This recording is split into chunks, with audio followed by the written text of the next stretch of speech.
I'm so happy today to have George Carrillo here with Progreso Latino. Thanks for coming, George. Thanks for having me. Really appreciate it. Yeah. I'm trying to intro myself more. So I'm Andy. You can follow me at Northwest Fresh or AZC Film on Twitter.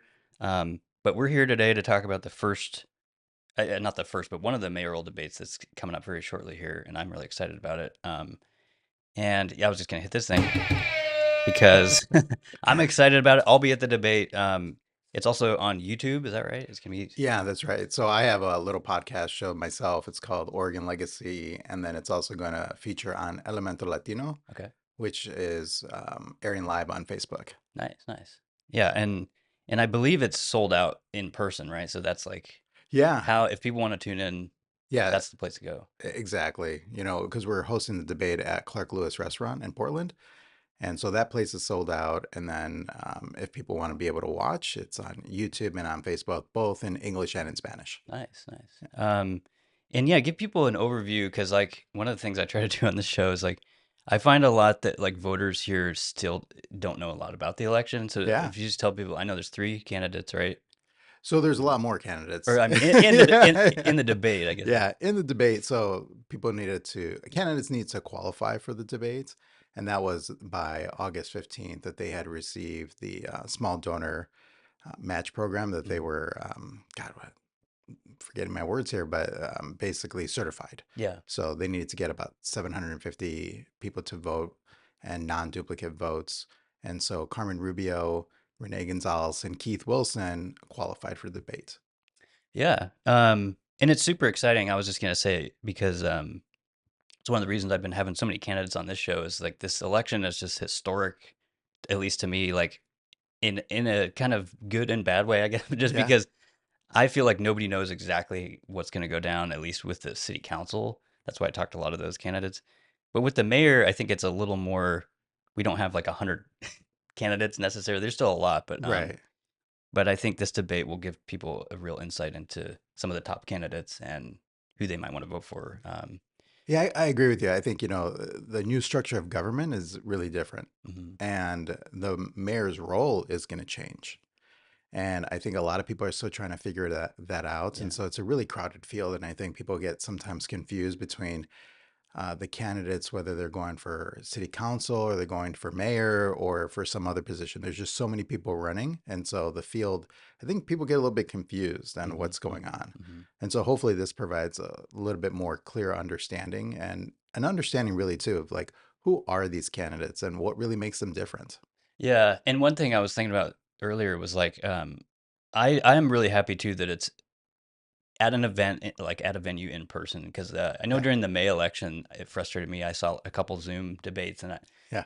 it's fine, but I like the real thing. I think it provides people more insight into how an elected official will deal with like meetings. If they were elected, they're gonna have to Mhm. deal with real questions from people all day long.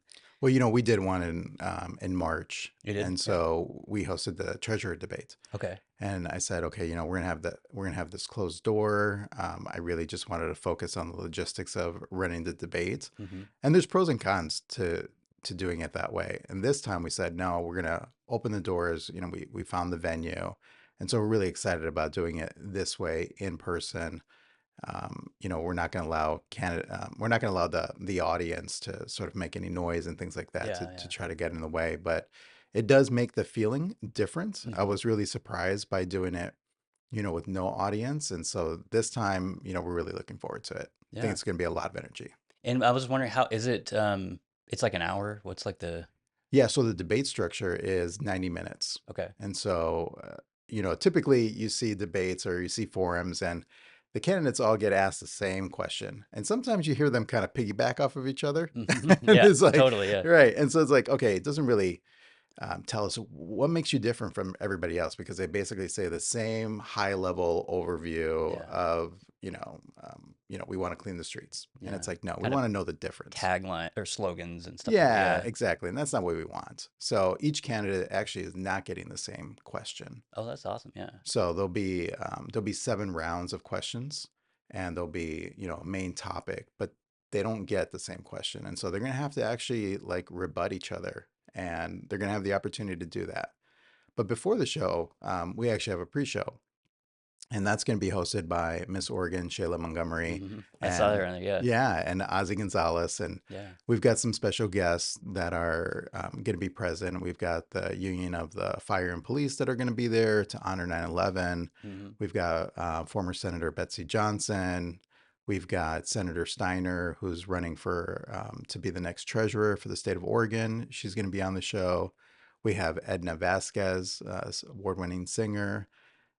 We also have David Hoyt, author, and we have Senator Manning is going to be joining us also. Oh, okay. So we have Dr. Nemechek, famous oncologist, research doctor from OHSU. So we've got a lot of Yeah. people from Oregon here that are going to be on the pre-show and having just a really lively conversation, trying to get everybody prepared for the debate. That sounds like a lot of fun. Yeah. That's like an hour before or ish, something like that. Yeah, so the pre-show starts at 6 o'clock 6 and o'clock. the Okay. debate starts at 7. Awesome. Yeah.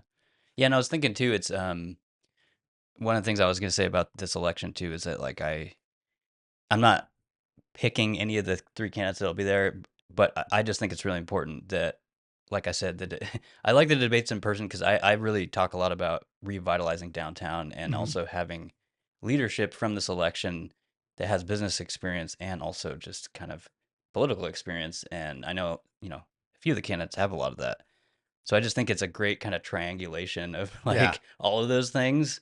Um, Well, I'm from Chicago, so I'm born and raised in Chicago, and our downtown area is like amazing, right? yeah. The epicenter of sports and entertainment and culture and all these different things. And I remember when I moved here about 12 years ago, Portland was really different. Hmm. It looked different, it felt different. And then all of a sudden, we went through the pandemic and a lot of things changed. A lot of businesses left, Hmm. closure, increase in homicide and in drug addiction and in homelessness. So people right now are leaving the city. Hmm. It's not the epicenter like what I knew of what Chicago is. And so I really want to hear from these candidates. Like, what are you going to do? Yeah. What do how are you going to make our streets safer? How are you going to bring entertainment, the culture, arts, families, everybody to be feel like they're welcome back in the city of Portland and that they feel safe. Yeah. Yeah. So I want to hear some creative ideas. I want to hear about how we're going to get MLB, how we're going to get the Yeah. NFL, Right. Right. you Yeah. know, Yeah. how are we going to get the next top talent? Like I was joking with one of the candidates that said, look at what Miami did. Now, Miami, yes, it's a vibrant city and everything, but they brought Messi in, and all of a sudden, soccer became this massive Hmm. thing, Hmm. and everybody knows that Messi's at Miami. Yeah, and Well, I'm biased because I'm a huge Miami Dolphins fan, but yeah. but yeah, I love Miami, and I totally agree. Like I actually asked last week somebody who didn't want to answer this, and I understand why, but about the music venue they're trying to put in. Do you know what I'm talking about? No, no. They're trying to Live Nation, who's like a gigantic company, is trying to Right. put in a big music venue down there, and there's all these kind of extreme opinions about it. Some people hate it, some people love it, but I do think bold sort of ideas like that Hmm. are. I would love to see that too, whether it's sports or entertainment or whatever it is to kind of Exactly. revitalize downtown. And yeah, I really want to hear from people about that. And I did hear a little from Rene a week ago. I was at an event and he was talking a lot about um, just the importance of bringing new business here. And I think that that's a super important.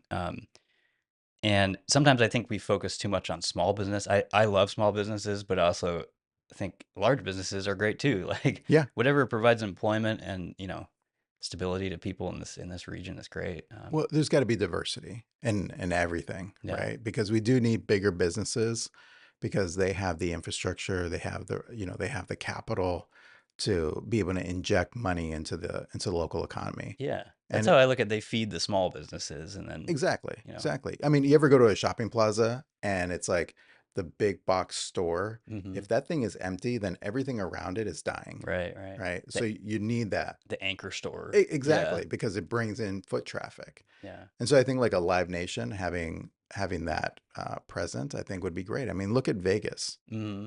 Vegas has a lot of big names, but a lot of small businesses around the Vegas Strip, Hmm.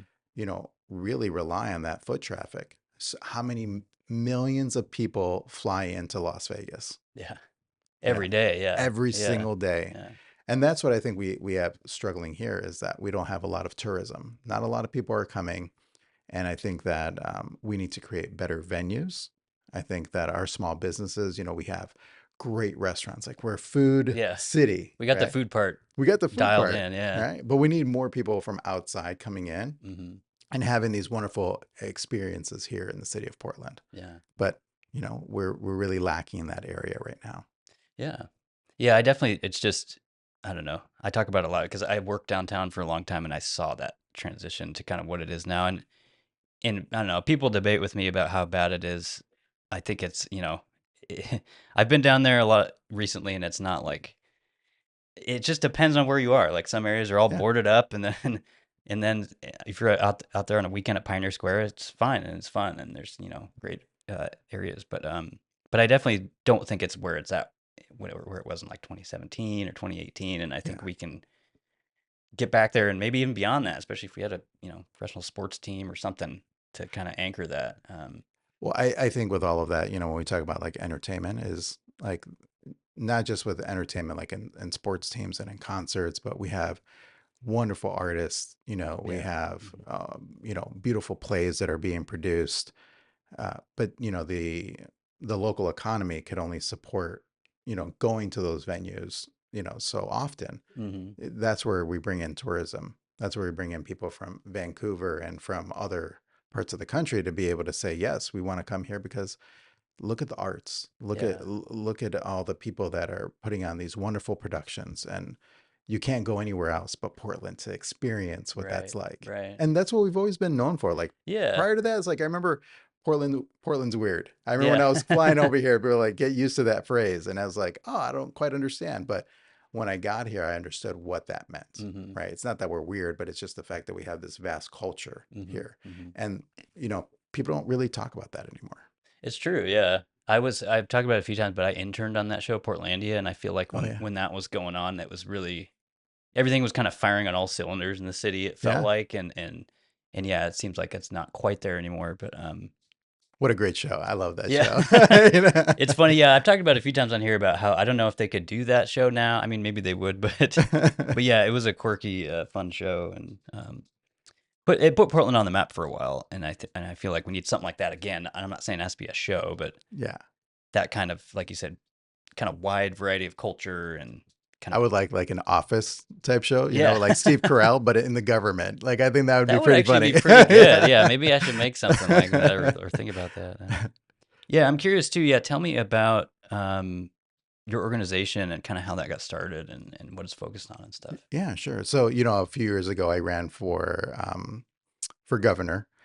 Never a politician before, had no real experience, and going for the, top job Yeah. in Oregon. I was a little bit exhausted. I was working in state government at the time. I was working at the Oregon Health Authority, Okay. and I just saw so many problems with politically, like how we ran our executive branch. Hmm. And I finally got to the point I said, okay, how do I make change? Like I've gotten to this level in my career and it doesn't seem to really affect, Hmm. the changes that we need within our government. So I need to do something different. And so I put myself out there. And so also being like a minority, a Latino, someone that's really never done that before on the Democratic ticket, I found it extremely challenging. Hmm. You don't have any name recognition. It's Right. extremely expensive. People don't know whether to take you serious or not. And in a crowded field, I think there was like 24, 25 Democratic candidates Wow. going Wow. after the position. And so it was difficult.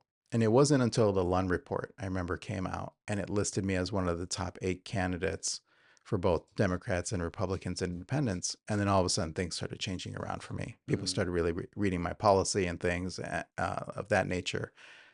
And so then when my race ended, I was happy with the things that I was able to accomplish. I remember telling my wife, I'm like, it's not necessarily about winning. It's about proving to my own people, to Hispanics, Latinos, Latinas, that we can do it. Mm. We should participate. We are educated. We know we have a lot of great solutions to the problems that we're faced with. And so a couple of years had passed, and I said, okay, the next election cycle is coming. I'm not running for office, but there's a lot of great people that I think we should support. Mm. So then we opened up Progreso Latino to start educating the community, start educating Latinos Why is it important to participate? Because unfortunately, Latinos sort of across the nation, but more so in Oregon, don't really participate. Hmm. And so we're trying to create that level of education. Yeah. And then also, too, we're trying to educate people like, if you're going to run, let us help you. Yeah. Yeah. You know, there's a cadence to all of this. You know, Mm. there's fundraising. You know, how do you get your name out there? What's the right position for you? All these things that I didn't necessarily have, I want to Right. be able to provide to other people. Yeah, and it seems like in that mission you were kind of talking about to get out the vote. That's kind of one of the best ways to empower people too. Is like, hey, you can actually be a part of this in the you could be Right. in the election as a candidate. But that's really great. Yeah, I know that's kind of what I had.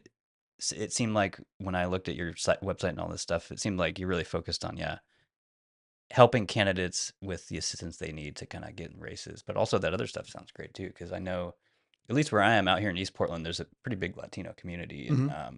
so that just sounds like a really admirable kind of goal.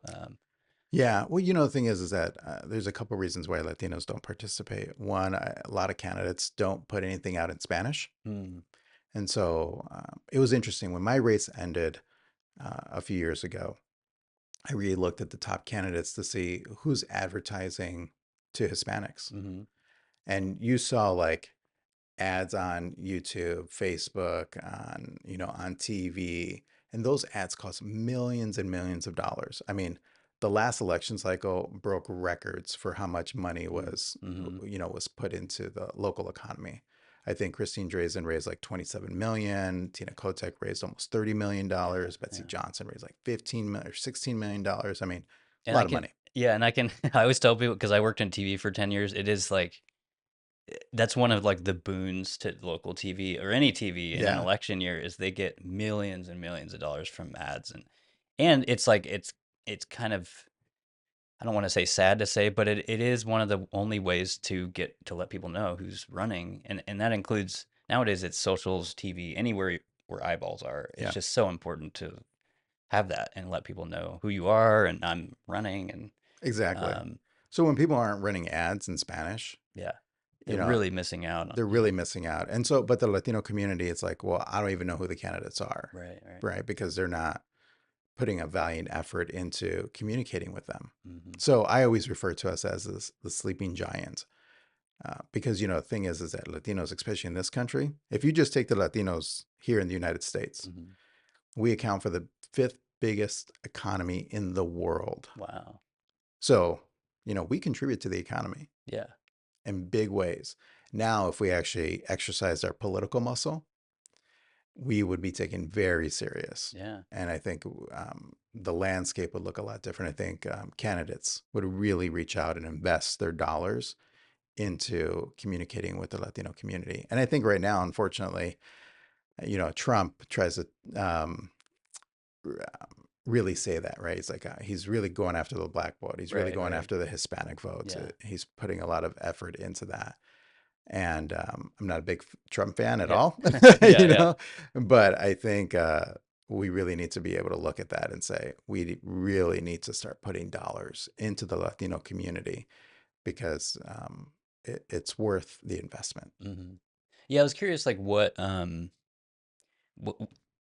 like I'm guessing when you do events or whatever, like what do you hear from the Latino community about their concerns in Portland? Like what are they concerned with or worried about in this election?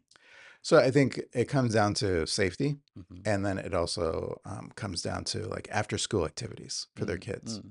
So for a lot of Latinos, we work two jobs or we work late Yeah. hours, Yeah. and they're really worried about their children. They want their children to have a good education. A lot of them came to this country, like my parents, for us, not necessarily for them. It Right. was like Right. I want to give my kids the opportunity to live in a free country that has a good education system and have the opportunities that they didn't have. Hmm. And so they want a good education and they want their kids to be able to do something after school. They don't want to see their kids just stuck at home Hmm. because guess what? They're working, they don't get home till late hours. And so I think after school activities, sports, STEM, Hmm. things of that nature is really what they're looking for right now. Especially, yeah, I always bring up after. being kind of cooped up at home from COVID for like a couple of Yeah. years. Yeah. That seems also important. But it is true. Like I literally every Sunday I see this friend of mine who works at the gas station over here, but he's a Latino and he works I believe 3 jobs, like you were just saying. It's just it seems really common, and I can totally understand why that's a concern for people. The three things that I always hear about from people on the show that are concerned with Portland and want to see change are homelessness, public safety, and mental health slash addiction. Not necessarily in that order, but Right. um, yeah. What are your thoughts on public safety? I always ask people, candidates especially, like, do we need like this balance of police and sort of community treatment options? Right. But yeah, what are your thoughts on that stuff? Yeah. So, a little bit of my experience was I used to manage social determinants of health. And, there's these key pillars that we know in society that people need in order to survive, Hmm. right? So we need housing, we need food, we need water, um, education, and healthcare. And if you don't have one of those, then your pillars start to fall and collapse. Hmm. And so what we're seeing right now in Portland, it's a collapse in that system. So we have people that are addicted to drugs. And because of that addiction to drugs, it leads them sometimes to homelessness. And because they're homeless, they're addicted to drugs, then it leads them now to, start committing a crime because they're trying to feed their addiction, or they're trying to like literally just feed themselves. Hmm. So you have these basic survival instincts that are happening. And I always tell people it's complicated to be a human being. And so now what do we have? We have over 6,000 people that are homeless in Portland, Hmm. and everybody that's just trying to survive. They're trying to live. But because of that, we have a lot of people that are dying Hmm. due to overdose. We have a lot of crime. We have, homicide rates that have gone through the roof since the pandemic. And so we have this big chaos, and everybody's trying to figure out, how do we do this? There's a real conservative approach, which is lock everybody up like we used to. And then there's the more liberal approach, which is like basically let's not do anything except to continue to try to help them through social services. And I don't think the one or the other is the right option. Hmm. There's somewhere in the middle, but somewhere in the middle is very expensive, Hmm. no Yeah, matter right. what. Yeah, Right. yeah. But even if you lock everybody up, it's still really expensive. Hmm. And if you do nothing, it's still really expensive. And neither one give us the return that we want, Yeah. which is we just want to see a healthier society. I don't want to see people dying on the streets because of drug addiction, or even in their homes. I don't want to see people victims of crime. I also don't want to see that person that's committing the crime feel like they have to commit that crime. Hmm. Hmm. But we also have to acknowledge that we've done things wrong. As a state, our state government has neglected behavioral health for the past 20 years. Hmm. Hmm. And now we're trying to dump as much money into it, but it's not enough. And the need is today, not 5 years from now, Right, because it right. takes time for that money to work through the system. So we don't have enough behavioral health providers. Hmm. I think like licensed providers, there's about 8,500 in the state, Okay. and they're all maxed out. Yeah. So let's just say let's take the homeless population, and we could say, we're going to solve that. I've heard some candidates say that we're going to solve that in a year, Yeah. right? Yeah. And it's great because yes, can you build a bunch of facilities and Hmm. put 6,500 people in? Yes, you could. Does that solve our problem? No, it doesn't. It's probably not a long-term No, solution to, yeah. no, because There's no guarantee that it would solve addiction or, you know, it doesn't, yeah. right? We say it solves one of those pillars, Hmm. but who wants to continue to see high-rise ghettos continue to be made? Right. Because I that's never worked that No, well. Yeah. no, no. In Chicago, my family, when they first immigrated to this country, were in one of those high-rise ghettos. Yeah. They don't work, and I don't think that's what we want to create. Yeah. And so I think when we look at that, is to say we don't have enough behavioral health providers. The people that are living on the streets, the hard truth, and we know this from health data, is about 25 to 3,000 people struggle with high acuity mental health behavioral issues. Hmm. Hmm.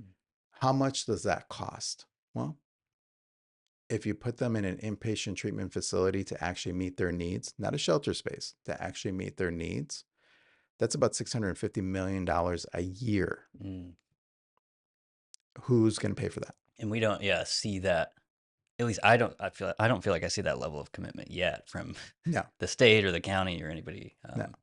So we don't have the facilities, we don't have the providers to be able to do that. Yeah, And so, just creating shelter doesn't necessarily solve the problem yeah. because you still, if you take away 6,500 and you say, okay, well, now we're down to 2,500, but that's the high acuity people that are committing the crimes, that are really struggling with behavioral health, that don't necessarily make the local community feel any much safer. Hmm.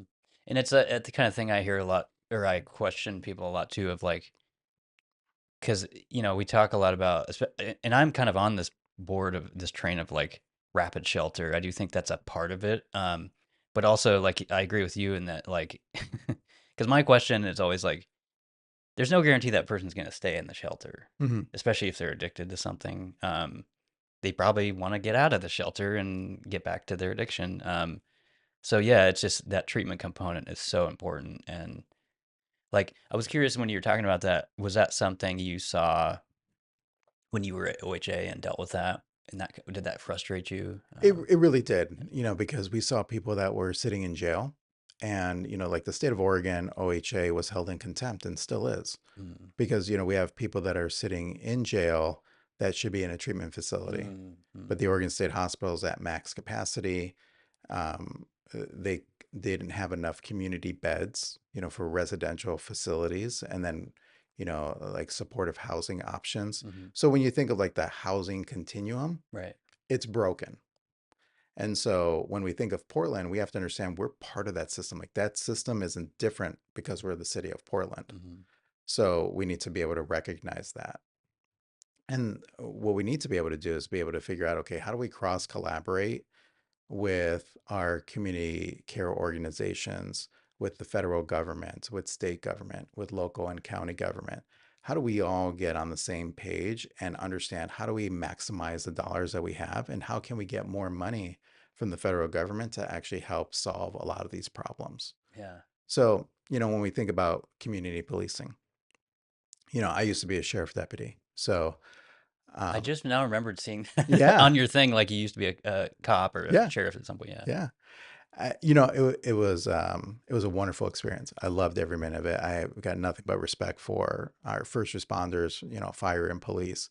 There are bad apples though, Like and any system. like any Yeah. other like any other system. Yeah. But as a whole, when we think about the criminal justice system, it does need to be changed. Hmm. The way we do things doesn't necessarily work, and it's not just about the bad apples. It's about sort of the overall. Hmm. I think when we think about what is community policing, it really is having peace officers that are providing peace, that actually know how to talk to community. Hmm. But if I come to you and I'm like, well, hello, sir, ma'am, at 1800 hours, we did this and blah, blah, blah, blah, it's like you're very It's robotic. kind of cold and sterile. Yeah, Yeah. Yeah. exactly.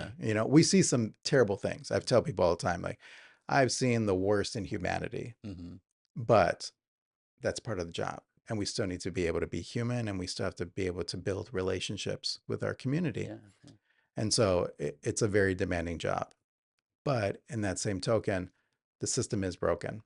There's a reason why we don't have enough representation from local communities. There's a reason why Black and Brown aren't represented well in police organizations. There's a reason why police officers sometimes um, don't necessarily provide the safety that we're asking them to provide, because they don't have the training. I'm very critical of the training that police officers receive, Hmm. because I can see police officers, they put themselves in a position of danger, Hmm. and then they respond to that danger. And then it's like, well, it's justified because they felt threatened. Yeah, but they put themselves in a very terrible position. Hmm. And we don't take that into account. And so I think in that system, we need to understand what needs to change, what specific areas need to be rewritten. Like, I should never see a police officer when they pull you, ever been pulled over by the police? Yeah. Oh yeah. Yeah. Yeah. If they stand right in front of your window, that's a position of danger, no matter who you are, because it gives um, if someone wanted to attack you, an opportunity to very easily attack you. I was always trained, no, you always stand behind a B pillar, Mm. because that provides a level of Some protection. barrier, yeah. Right, exactly. But what that does is it's a state of mind. Mm. It's like you understand, hey, I'm safe. I can have a great conversation with this individual, and my spidey senses don't need to necessarily be all the way up here. Mm. But when you yourself put yourself in a very uncomfortable position, it's natural. It's human basic instinct to feel uncomfortable. Yeah. And so you're going to get a different response. So if you've ever been pulled over and a cop is standing right next to your window and you just move your hand, they're like, put your hands on the steering wheel, blah, blah, blah. Like, oh my Right. God, I'm so sorry. You know, it's like, Yeah. but when you yourself feel safe and someone moves their hand, it's no big deal. Yeah. It is a funny thing because I think every person, I don't know, at least that I know, when they get pulled over, it's just hard to not. Everyone just gets kind of like shaky and kind of like, Yeah. because you're like, what did I do wrong? And but yeah, I think that I don't know. I really appreciate that perspective because it is. I hear a lot about people want better community policing, but the way you just said it makes it probably it's a little more clear Yeah. than what I've heard from a lot of people. Because yeah, I don't know. It is really important, and I do think policing. I talk a lot about people who hate the police here in Portland, but I do Yeah. think we can always improve, especially systems that are that kind of permanent and large. We should always be trying to get better with that stuff. Yeah. I think that, we really need to define the role of police and support police also. Like Portland Street Response is a great example. Yeah. So Portland Street Response, I think, needs to be revamped. Yeah. When I talked earlier, that's the question I always ask candidates is how do you see the balance between PSR and police? Because I Hmm. do think they're both really important. I just think we need to change a couple things about both of them, right? Yeah. At least from my perspective. Yeah. Well, when you look at like Portland Street Response, so here, this is what's typically broken in government is that we create something without buy-in from the right people. Mm, So we typically create something and then we call you to the table and say, hey, join us in mm, this conversation. It's mm. like, well, you've pretty much already made your decision. Yeah. And so, like Portland's response, it can be revamped. And I think that those individuals do a great job of being able to deal with like low level, like Mhm. behavioral health episodes, right? Which would normally take up a police officer or Yeah. two. You're alleviating that from the fire Exactly. department or the police or whatever. Yeah. Exactly. But it's real low level.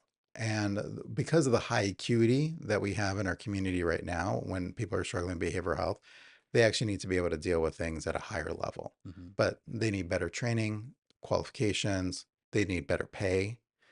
And that really is going to provide the support that the police really need. The one thing I always hear and bring up too is they need the ability to transport people. Yeah. And I don't know what needs to happen to change that, but that's the one thing because I always bring up the example if someone's having a crisis or something and decides that they want help right there, then that they Yeah. could literally bring them to some facility, assuming there's one that has capacity. But yeah, that's what I hear now is PSR can't do that, and I wish they could be able to do that. Right. Um, Well, it's expensive. Like PSR's budget is it's it's not. not huge. Yeah, yeah. But where can we find funding? And I think if, because this is related to health, this is where PSR, if they were to work with the community care organizations, Hmm. they can get matching dollars from Medicaid. Oh, okay. And so Do you? now, Oh, I was gonna. Do you think they know that? probably not. Okay, Yeah. because I know that's like because you worked at OHA, you probably are aware of that. Maybe is that why you're? Yes and no. I mean, I will say yes that I'm aware of that because of OHA, but I'm also aware of that because of the relationships I have with the community care organizations Mm-hmm. after I left government. So it's again with government, government's role and responsibilities to um, do the work of the people. And doing the work of the people is really bringing people into government. Mm, So when you're dealing with a health system like what PSR does, it should incorporate the police department. It should incorporate our education system. It should incorporate our insurance companies, mm. both on private and government, because everybody has funding and all of those different entities contribute to the success of PSR. Because if you don't have enough qualified people to be in those roles, if you're asking them to take on a higher responsibility, Wouldn't you want higher education to be part of that committee? Yeah, definitely. Yeah. So, Yeah, no, that's probably the best kind of answer I've heard for how to how to improve BSR in a really robust way. That's great. Um, yeah, I was curious, when you were just talking a second ago, why do you think it is that like, because I end up talking about, I mean, mental health and addiction is such a huge problem, not just in Portland, but I think it's kind of exacerbated here a little bit, but mhm, it's such a nationwide problem, and I don't see anybody doing anything about it. Like, why do you yeah. think we've kind of lost this focus on that? Because I would love to see, people always tell me we need more like clinicians and people that are highly trained to deal with this stuff. And why why don't we have those? I feel like you would know, but maybe you don't. I So don't know. I wish I had the answer, but I Yeah, will yeah. tell you that what do we see when it comes to drug addiction? People say we need to jail them. We need to get them off the streets. Problem is with that is that there's a recidivism rate of about 85%. Hmm. So we sort of, it's a band-aid. But people, when you put them in prison, they're totally different. Yeah, They have not necessarily the help that they need, but they don't have the availability. Now, our drugs in the jail system, absolutely, we know that, yeah. but it's just not as accessible as it is on the streets. Mm, So we do see people get better, but the problem is it doesn't fix their drug addiction. mm. It's a temporary band-aid. So when they come back out, they have accessibility. They haven't dealt with their addiction. And so when we think about how do we help people now? Why is the system collapsing? Well, that's because the system needs so much support and real intentionality and being able to fix that Yeah, system. yeah. And we're kind of stuck. So when we see people that are struggling with drug addiction, I tell people if you take away the accessibility, then what do you have? Well, you have people that actually can start working on themselves. So we need to do this cross collaboration. We need law enforcement to go after those distributors. When we passed Measure 110 and we decriminalized a lot of hard drugs, Mm, it was an open door like venue for these cartels to bring in massive amounts of fentanyl. mm. Like the fentanyl crisis here is ridiculous. Yeah, The accessibility to hard drugs, it's easy.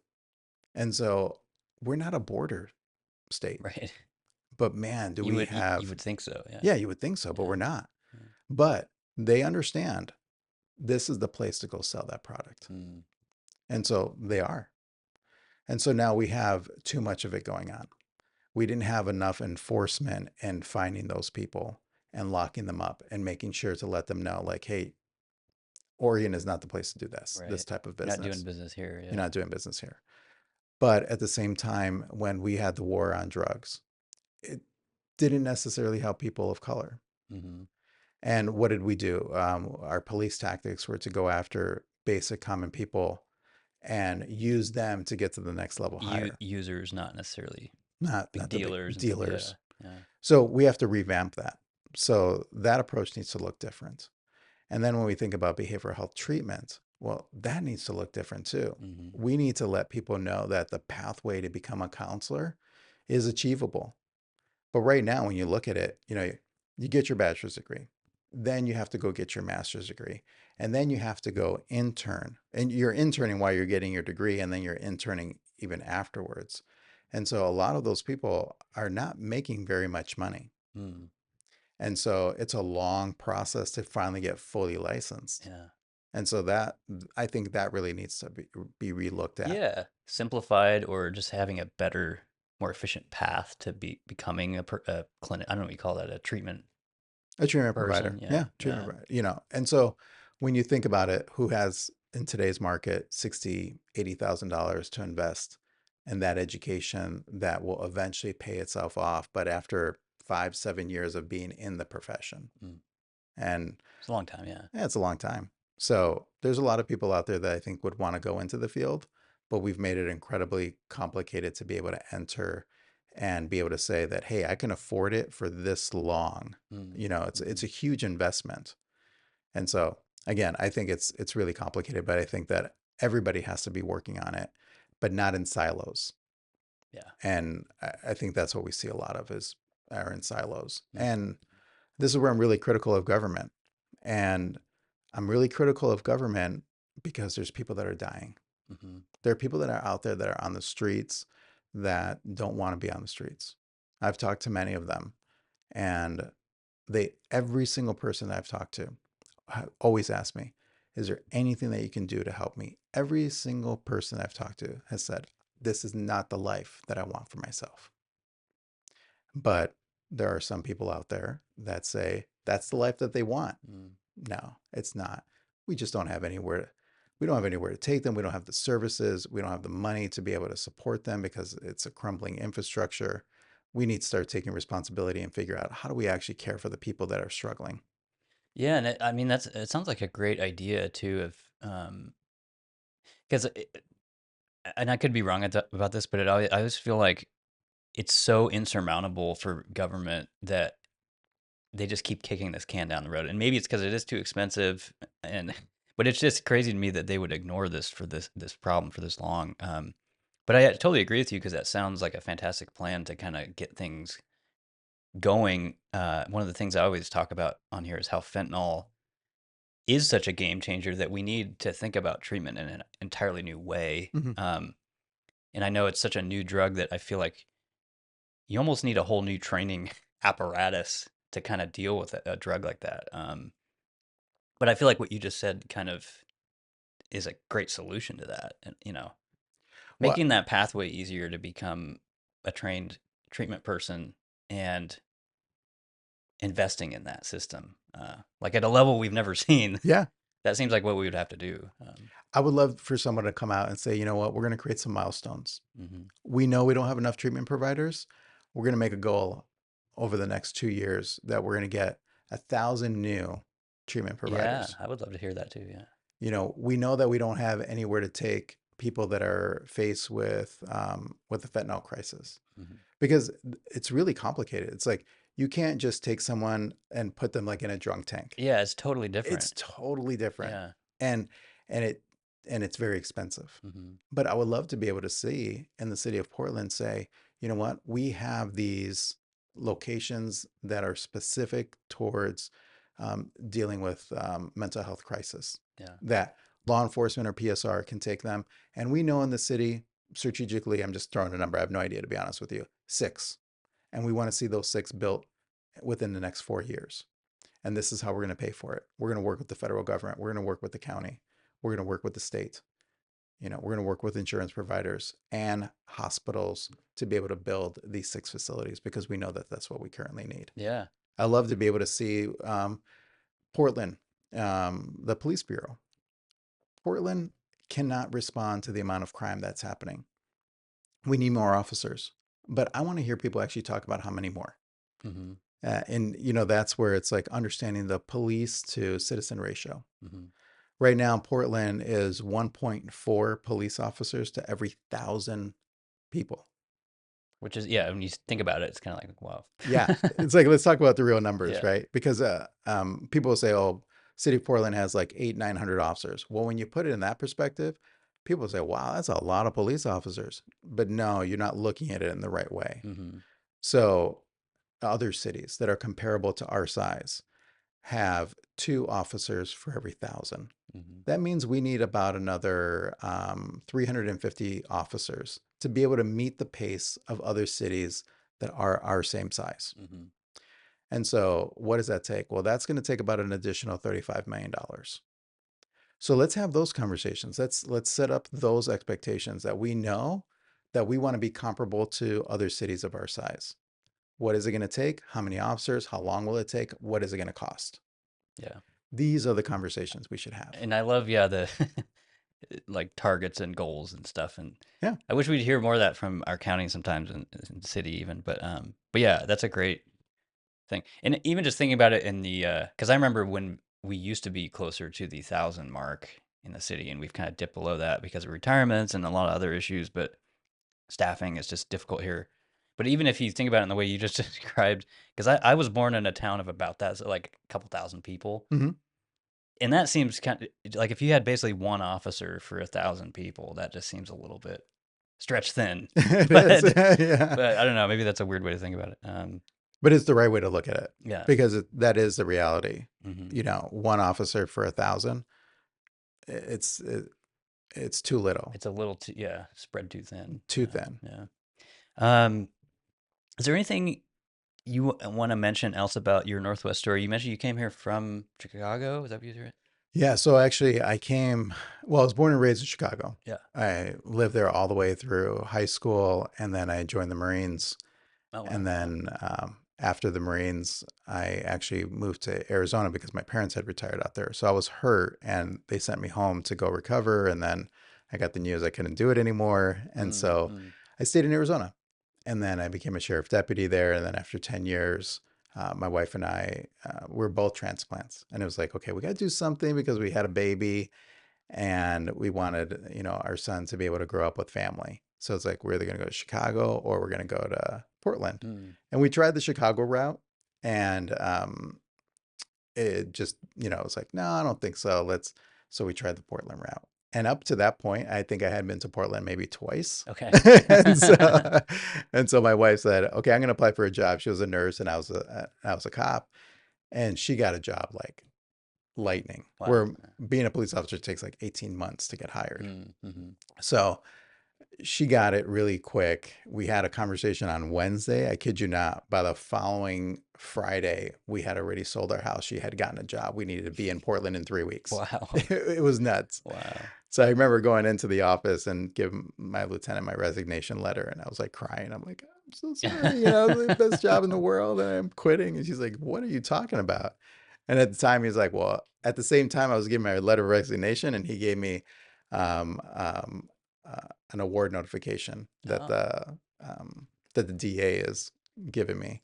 And I was just like, oh, talk about putting Yeah, salt yeah, in the yeah. wound. And so then we moved up here and started working in social services. I was an executive at the Department of Human Services, Mm. and then I had moved over to the Oregon Health Authority. So that's kind of my travels of how I got to Oregon. Yeah. And you were a sheriff for 10 years, that we said? I was in law enforcement for about 6 years. Okay. Yeah, That's a long time, yeah. yeah, Um, okay, let me get into these goofy questions. sure. Unless there's anything else you want to bring up, No, I political, think we're see what. good. Okay. I just have a couple. Some of these are kind of a little bit different, but let's say you're parking somewhere like you did out here a second ago. Do you normally pull in or do you back in? So that's funny that you say that. I just think it's a funny question to ask people. Yeah. So I used to back in Mm. because I was like, I always need a way to be able to escape because that's how it was trained. And now, As a police as thing? a police Yeah. thing. And so it's been over 10 years since I've been a police officer. And so I find myself, I back in or pull in depending on which side, depending on which car I'm driving, Okay. simply because where's my charging port? Is it in the front of the car or in the back of Uh, the car? is that what you got Yeah, EV? Is that what, I do. okay. Yeah. Yeah. That's cool. Do you find it? I'm a person who like people always think I hate EVs because I love cars in general, Hmm. but I love all cars. I like EVs and gas cars, Yeah. and but do you find it easy to like people still complain about charging and stuff? Do you find that pretty easy or No, okay? I'm going to be honest. It's getting there, but it's yeah. Well, the thing is, so last week I went to Spokane with Hmm. my son, and it was the first time that I've traveled that far with an EV vehicle. And the stopping and charging was incredibly difficult. Like Hmm. a lot of charging stations weren't maintained. I couldn't get a charge. I was kind of like freaking out because I'm like, I'm going to lose battery here soon. I need Right, to find somewhere to charge. And they're not everywhere like gas stations. right, right. And so it was difficult. It made my trip a lot longer. So from here to Spokane, it's about 5, 6 hours nonstop. Hmm. It took me 12 hours Wow. there Okay. and 12 hours back because of the fact that I had to stop for charging and I couldn't Yeah. find charging point. And is it weird? I always think about is it because I just got gas this morning in my truck, but I is it weird? Do you have to sit there for like half an hour and just wait, or like Well, it kind of depends. If you want like 100% charge, for my car, it's like 100, I'm sorry, 110. It's an hour and 10 minutes okay for the full? for the full Yeah. charge. Okay. Yeah. All right. I was just curious. I do want to get my plan for a while is to get the new. I love like muscle cars, and the new Dodge Charger just came Oh out. It's the yeah, EV yeah. version, and it has like fake exhaust sound and everything. But I actually like it. I want to get it. But um, which piece of fruit do you think you could throw the farthest if you just chucked a piece of fruit across a football field? Oh man, that's a good one. I'm gonna say probably an orange. Okay. Yeah. Yeah. Yeah.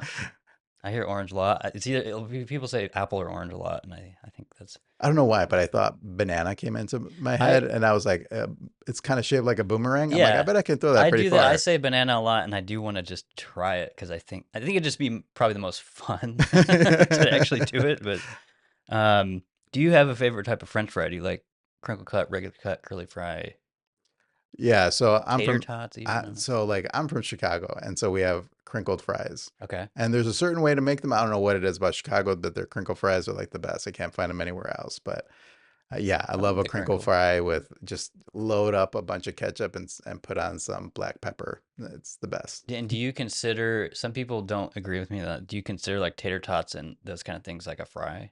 I don't. Okay, okay, Yeah, I it's all never good. thought of it though. But when you said it, I'm like, no, I think of that like as a breakfast item. Okay, okay. Yeah. Um, I was gonna ask you.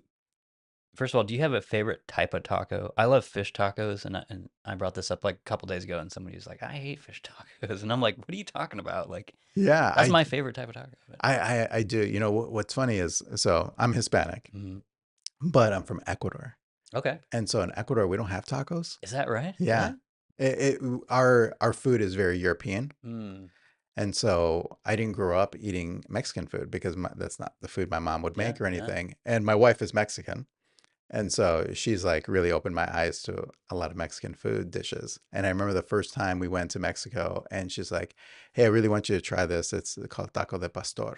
And Mm. I was like, I don't know what that is. I was like, what is it? She's like, oh, it's this, it's on a rotisserie, and it's got a pineapple on it. And I'm like, pineapple? I don't know if I'm gonna like that. Rotisserie, the only thing I know about rotisserie is a gyro, which is huge in Chicago. And I she's don't even like, know what that is. What is that? a gyro?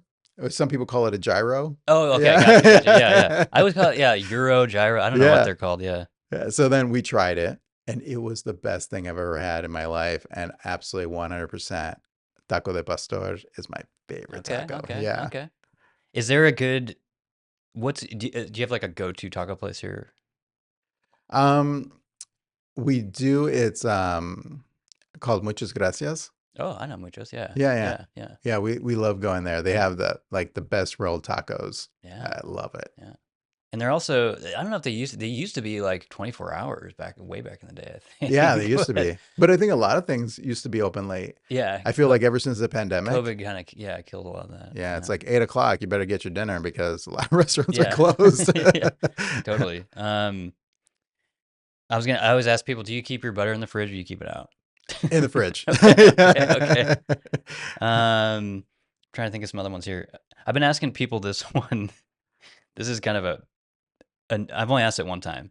If you had to dye your hair an unnatural color, like purple or clown red or Yeah. something that is not a natural color, what would you pick?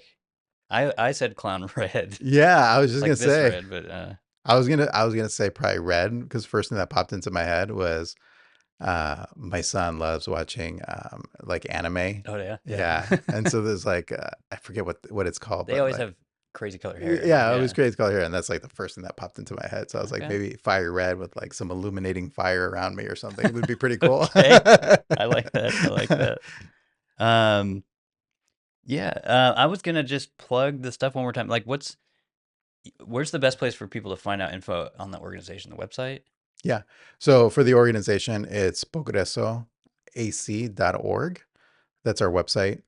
You'll Yeah. see a lot of information there where what we do, what we're all about the mayoral debate that's coming up. So I definitely want to put a shout out there. September 11th, Mm-hmm. 6 p.m. is the pre-show. 7 p.m. is going to be the debate. And we're just trying to attract as many people as possible to Facebook on Elemental Latino and YouTube for Oregon Legacy. Yeah, and uh I'll put a reminder in my phone today, but I'll plug it all on my socials and stuff, and I'll put links in this video when it comes out, to all that stuff, just so people can find it. Awesome.